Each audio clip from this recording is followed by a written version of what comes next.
Welcome to G Fun Facts Online. Today, we're visiting a nation on the brink of vanishing. In the middle of the Pacific Ocean, halfway between Hawaii and Australia, the 9 coral atolls of Tuvalu are in a desperate fight against an enemy they didn't create, the rising sea. This isn't a climate change prediction for the distant future. For the 11,000 citizens of Tuvalu, it's a daily reality. But this is also a story of incredible innovation, of a nation planning to exist even after its land is gone, by becoming the world's first digital country. How do you move a nation into the metaverse, and what does it mean for the future of sovereignty itself? Let's dive in. The core of Tuvalu's problem is its geography. The entire nation covers just 26 square kilometers, and its highest point is a mere 4.6 meters, or about 15 feet above sea level. This makes it exquisitely vulnerable to sea level rise.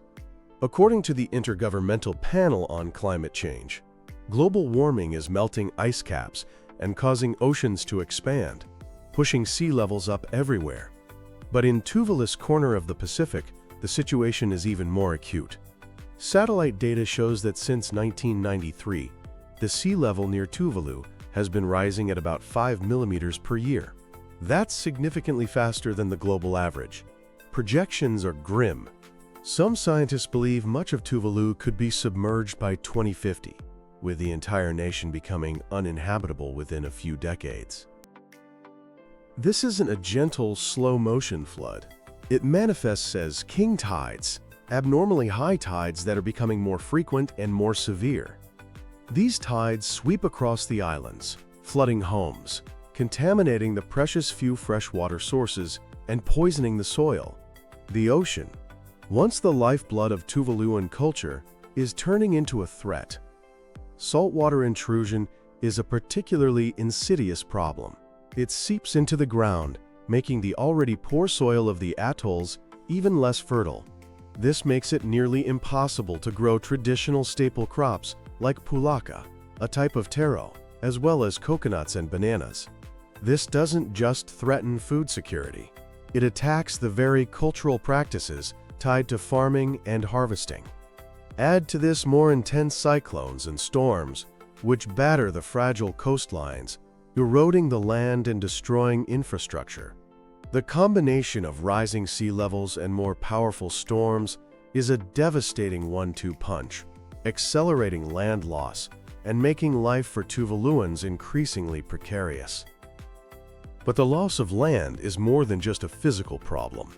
For Tuvaluans, the land, or whenua, is the bedrock of their culture, identity, and spirituality. To lose the whenua is to face a profound existential crisis. Tuvaluan culture is a rich tapestry of traditions. The fatele, a traditional dance, tells stories of ancestors and their connection to the islands. Storytelling passes down history and myths. Crafts, like weaving intricate mats from pandanus leaves, are both functional and deeply symbolic. Central to their society is a communal system known as silanga, where each family has a specific role, be it fishing, building, or defense, that benefits the entire community, fostering an incredible sense of unity. Climate change is systematically tearing this cultural fabric apart. The rising seas are washing away burial grounds, which are traditionally located near family homes. Families face the deeply distressing task of relocating the remains of their ancestors. The salinization of the soil kills the plants used for traditional medicine and crafts.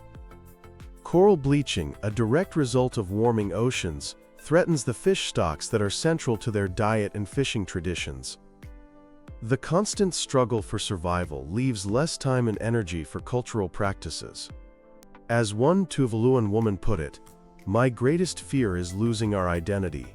We're resilient, but how much can we adapt before we forget who we are?" The personal stories are heartbreaking. Sinkiagi Talamati, a 64-year-old carpenter, has watched the sea consume his property. "I have been living here for years," he said, "and I remember clearly that this plot of land, where my house is situated, was much bigger. King tides now regularly flood his home, and the saltwater has destroyed his banana plantation. Yet, like many, he does not want to leave." "I love my country Tuvalu," he says. "I do not want to migrate or imagine myself being forced to migrate." The youth share this deep connection, but it's mixed with anxiety. Grace Mail, a 24-year-old climate activist, sees migration as a last resort. "Our culture and identity are tied to this land," she explains. "And everything is interconnected here. The land, the water, the culture, and the people. The psychological toll is immense." Researchers have identified significant levels of anxiety, sadness, and hopelessness among Tuvaluans. There's even a term for this specific kind of grief: solastalgia, the distress caused by the negative transformation of one's home environment. It's the pain of watching your world disappear before your eyes. Faced with this unprecedented threat of national extinction, Tuvalu is not giving up. Instead, it has launched one of the most audacious and innovative national projects in modern history, the Future Now Project, or Te Atayao Ne. This multi-pronged strategy is designed to secure Tuvalu's future, and its most stunning component is the creation of a digital nation. At the COP27 climate conference in 2022, Foreign Minister Simon Kofe delivered a speech from a digital recreation of an islet that is already being lost to the sea. He announced a plan to build a digital twin of Tuvalu in the metaverse. The goal is to preserve the country's land, culture, and history in a virtual space, ensuring the Tuvaluan state can continue to function even if its physical territory is completely submerged. This is not just a symbolic gesture, it's a massive technological undertaking. Using drones and street view cameras, they are mapping the islands in high resolution. They're creating detailed 3D models with technologies like GIS and Unreal Engine, the same powerful software used to create hyper-realistic video games. The first island to be digitally immortalized was Te Afuiliku, one of the smallest and most vulnerable. This digital twin will serve as a cultural archive, a place where future generations can walk the streets of their ancestral homeland, but it's also a practical tool. It can be used to monitor shoreline erosion and model the impact of king tides. Beyond archiving the landscape, the plan includes migrating government services to the cloud. This would allow Tuvalu to operate as a sovereign state from anywhere. It could conduct elections, issue digital passports, and maintain its legal and administrative systems, even if its entire population is displaced across the globe. As Simon Kofe explained, "Our hope is that we have a digital nation that exists alongside our physical territory, but in the event that we lose our physical territory, we will have a digital nation that is functioning well and is recognized by the world as the representative of Tuvalu." This concept of a digital nation pushes the very boundaries of international law. Traditionally, the definition of a country is based on the 1933 Montevideo Convention, which requires 4 criteria: a defined territory, a permanent population, a government, and the capacity to enter into relations with other states. Tuvalu's situation directly challenges that first, most fundamental criterion: a defined territory. What happens when the territory is gone? Tuvalu is pioneering the legal concept of statehood without territory or ex situ nationhood.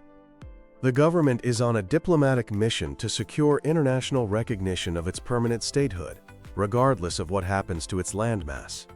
They are asking other nations to sign bilateral agreements recognizing Tuvalu's sovereignty and, crucially, its existing maritime boundaries as fixed, even if the coastlines that define them disappear. Retaining control over its exclusive economic zone, or EEZ, is vital. This vast expanse of ocean is a critical economic asset, rich with fishing rights and potential seabed minerals. In a landmark move, Tuvalu has even amended its own constitution to declare that its statehood is permanent and will not be extinguished by the loss of its territory. This is a bold assertion of national will against an existential threat. So far, several countries, including Australia and other members of the Pacific Islands Forum, have recognized Tuvalu's permanent statehood. The world's response will set a critical precedent for other low-lying nations facing a similar fate, from the Maldives to the Marshall Islands. Tuvalu's story is a microcosm of the global climate crisis. It is a story of profound injustice. A nation that has contributed almost nothing to the greenhouse gas emissions causing this crisis is facing the ultimate price: erasure from the map. But it is also a story of astonishing resilience and ingenuity. The people of Tuvalu are not passive victims. They are fighters, building seawalls, planting mangroves, and leading the world in a radical reimagining of what a nation can be in the 21st century. Their message to the world is simple and urgent. As Simon Kofe powerfully stated, "We are sinking, but so is everyone else." The fate of Tuvalu is a warning. It's a glimpse into the future for vulnerable communities everywhere, if the world fails to act. Saving Tuvalu isn't just about saving one small island nation.